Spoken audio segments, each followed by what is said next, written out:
Assalamualaikum warahmatullahi wabarakatuh. Perkenalkan, nama saya Desi Windy Prawita, NPM 19104, kelas Bisnis Internasional F. Kali ini saya akan memaparkan salah satu materi dari bisnis internasional, yaitu mengenai perbedaan budaya dalam bisnis internasional.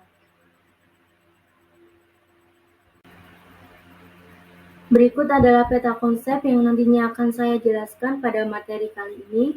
Yang pertama ada pengertian budaya dalam lingkup bisnis internasional. Yang kedua ada karakteristik kebudayaan. Yang ketiga ada unsur-unsur kebudayaan. Yang terakhir ada contoh kasus dari perbedaan budaya dalam bisnis internasional.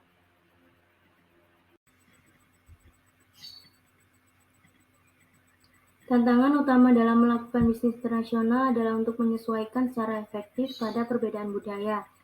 Seperti penyesuaian membutuhkan pemahaman dari keragaman budaya, persepsi, klise, dan nilai. Dalam beberapa tahun belakangan ini, penelitian menghubungkan antara dimensi kebudayaan dan perilaku, serta penelitian telah terbukti berguna dalam penyediaan profil integratif dari budaya internasional. Berikut adalah pengertian budaya dalam lingkup bisnis internasional. Secara terminologi, budaya adalah keseluruhan kepercayaan, aturan, teknik, kelembagaan, dan artefak buatan manusia yang mencirikan populasi manusia. Budaya itu sendiri terdiri atas pola-pola yang dipelajari mengenai perilaku umum bagi anggota dari masyarakat tertentu, yaitu mengenai gaya hidup yang unik dari suatu kelompok atau orang tertentu. Sedangkan pengertian kebudayaan adalah kumpulan nilai, kepercayaan, perilaku, kebiasaan, dan sikap yang membedakan suatu masyarakat dari yang lainnya. Kebudayaan suatu masyarakat menentukan ketentuan yang mengatur bagaimana perusahaan dapat dijalankan dalam masyarakat tersebut. Kemudian terdapat 6 nasihat atau cara dalam melakukan bisnis lintas budaya internasional. Antara lain, yang pertama, lakukanlah persiapan. Kedua, jangan terburu-buru. Ketiga, bangkitkan kepercayaan. Yang keempat, memahami pentingnya bahasa. Yang kelima, menghormati budaya. Yang keenam, memahami unsur-unsur budaya. Budaya juga sangat mempengaruhi semua fungsi bisnis, misalnya dalam hal pemasaran. Beraneka ragam sikap dan nilai menghambat banyaknya perusahaan untuk menggunakan bauran pemasaran yang sama di semua pasar. Begitu pula dalam manajemen SDM. Budaya nasional merupakan kunci penentu untuk mengevaluasi para manajer, serta dalam produksi dan keuangan faktor budaya sangat berpengaruh dalam kegiatan produksi dan keuangan. Karakteristik kebudayaan yang pertama dipelajari, artinya budaya tidak diwariskan atau bersifat biologi, melainkan budaya diperoleh dari pembelajaran dan juga pengalaman. Yang kedua, dibagi. Masyarakat adalah anggota dari kelompok organisasi atau pembagian budaya masyarakat, serta budayanya tidak spesifik pada perorangan dan individu. Yang ketiga adalah perubahan generasi. Budaya bersifat kumulatif, melewati dari generasi yang satu ke generasi yang lainnya. Yang keempat ada simbolik, artinya budaya berdasarkan pada kapasitas manusia untuk memberi tanda atau menggunakan sesuatu untuk menggambarkan yang lainnya. Yang kelima diteladani, artinya budaya mempunyai struktur dan terintegrasi. Perubahan dari satu bagian akan membawa perubahan pada bagian lain. Dan yang terakhir ada penyesuaian. Budaya berdasarkan pada kapasitas manusia untuk berubah dan untuk menyesuaikan diri. Unsur-unsur kebudayaan yaitu social structure, language, communication, religions, values, and attitudes. Unsur kebudayaan yang pertama adalah struktur sosial, merupakan seluruh kerangka yang menentukan peran individu dalam masyarakat, stratifikasi masyarakat, dan mobilitas individu dalam masyarakat tertentu. Mobilitas sosial adalah kemampuan individu yang bergerak dari satu strata ke strata yang lainnya. Mobilitas sosial cenderung tinggi pada masyarakat yang tidak memiliki strata. Misalnya seperti mobilitas sosial masyarakat yang ada di Amerika lebih tinggi daripada di India. Mobilitas sosial sering dapat dipengaruhi dengan sikap dan juga perilaku dalam berbagai segi. Sehingga misalnya perusahaan ingin menambahkan pabriknya di negara lain, perlu juga memperhatikan mobilitas sosial dalam komposisi karyawannya.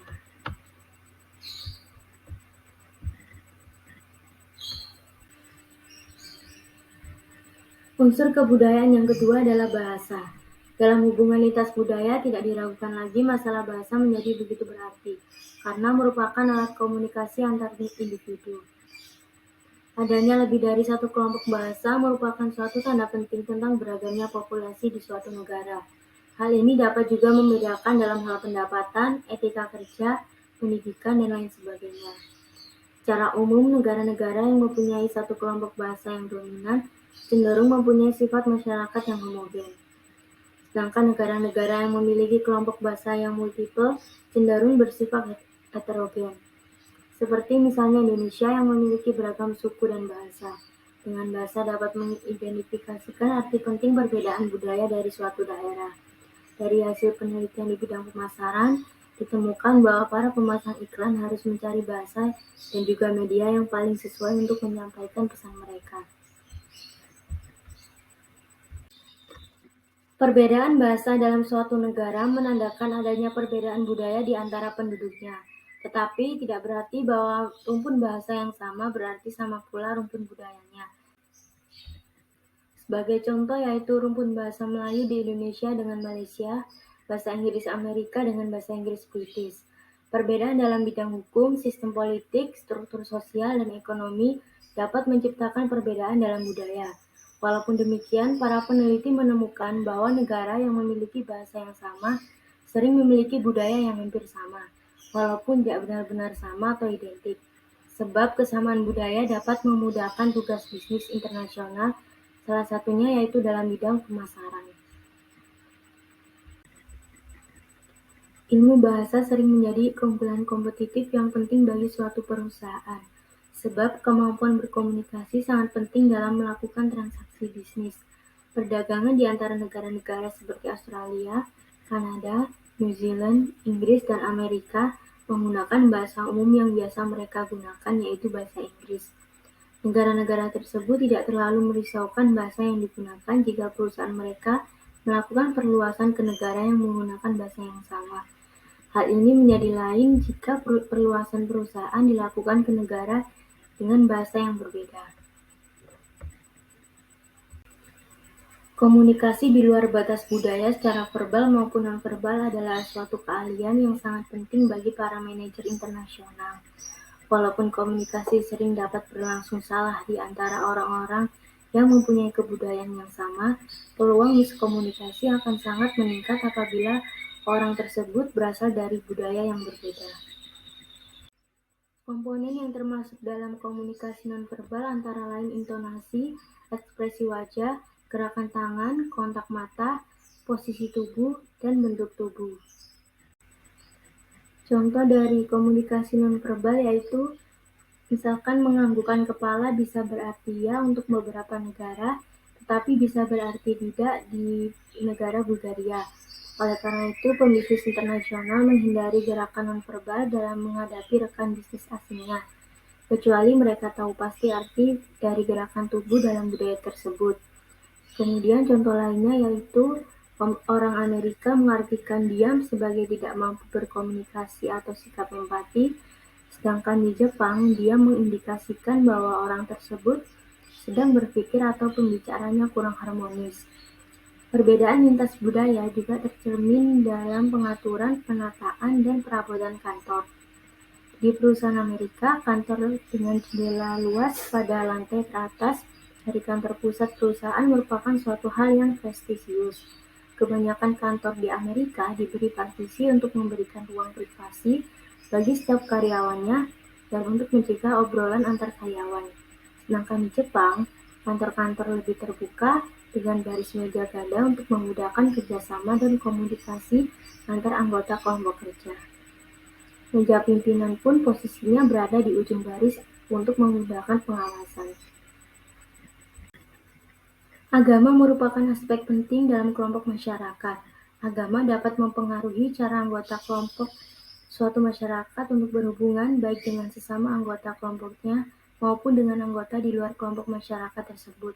Agama juga dapat membentuk sikap terhadap pekerjaan, pola konsumsi, tanggung jawab individu, dan perencanaan untuk masa depan. Salah satu contoh tindakan suatu perusahaan yang dilakukan di luar suatu negara bisa berpengaruh besar pada hubungan bisnis dengan negara yang bersangkutan, yaitu adalah McDonald. Ketika melakukan kampanye pemasaran pada tahun 1994 di Inggris dengan mencetak bendera negara-negara yang berpartisipasi dalam event tersebut pada kantong kertasnya. Namun, dalam bendera Saudi Arabia tercantum kalimat sakral bagi umat Muslim, sehingga menyebabkan kemarahan umat Muslim di Saudi Arabia maupun negara lain, karena menganggap tidak menghormati agama dengan menyertakannya dalam kantong yang akan dibuang ke sampah. Oleh karena itu, McDonald dengan cepat meminta maaf dan menghentikan penggunaan tas kantong tersebut agar tidak menimbulkan kontroversi yang dapat mempengaruhi hubungan bisnis dengan Saudi Arabia dan dengan negara lain.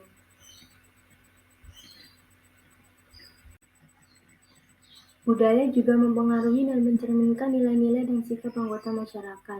Nilai adalah prinsip dan standar yang diterima oleh anggota suatu masyarakat. Sedangkan sikap adalah tindakan, perasaan, dan pikiran hasil dari nilai-nilai tersebut. Indikator dari sikap budaya berupa faktor waktu, usia, pendidikan, dan juga status. Selanjutnya yaitu penjelasan indikator dari nilai dan sikap. Yang pertama, waktu. Dalam menyikapi soal waktu, sangat berbeda antara budaya yang satu dengan budaya yang lainnya. Pelaku bisnis dari barat biasanya menyikapi hal tersebut dengan peribahasa time is money, sehingga setiap perjanjian atau rapat diharapkan selalu tepat waktu. Hal ini dapat berbeda di negara lain. Kemudian yang kedua ada usia. Misalkan di Amerika Serikat, mereka lebih mempekerjakan pekerja dengan usia yang lebih muda. Sedangkan di Arab, mereka lebih mempekerjakan pekerja dengan usia yang lebih tua dan senior, serta mempunyai korelasi dengan tingkatan manajemennya. Sama halnya dengan perusahaan Jepang, usia dan tingkatan manajemen korelasinya sangat tinggi. Yang ketiga yaitu pendidikan. Sistem pendidikan formal di suatu negara, baik pemerintah maupun swasta, merupakan perantara penting dan mencerminkan nilai-nilai budaya dalam suatu masyarakat. Karena setiap negara menekankan pada faktor yang berbeda. Ada yang menekankan pada peranan kemampuan individual, dan ada juga yang menekankan pada program-program keterampilan yang mumpuni di sektor industri seperti negara Jerman. Ada pula yang memfokuskan pada luasnya pengetahuan umum dan sebagainya. Kemudian yang terakhir ada status. Pengertian status juga sangat bervariasi di berbagai negara. Di beberapa kelompok masyarakat, status berkaitan dengan kekayaan atau tingkatan keturunan. Di kelompok yang lain dapat merupakan tingkatan pencapaian kedudukan atau pendidikan individual. Di Jepang, status seseorang tergantung pada status kelompok di mana dia berada. Di India dan juga di sebagian daerah Indonesia, contohnya seperti Bali, status masih ditentukan oleh kastanya. Bahkan dapat pula mempengaruhi ritme kehidupannya, mulai dari cara makan sampai pada jenis pekerjaannya. Contoh kasus bahwa budaya dapat mempengaruhi bisnis internasional adalah penjualan album musik di Arab Saudi.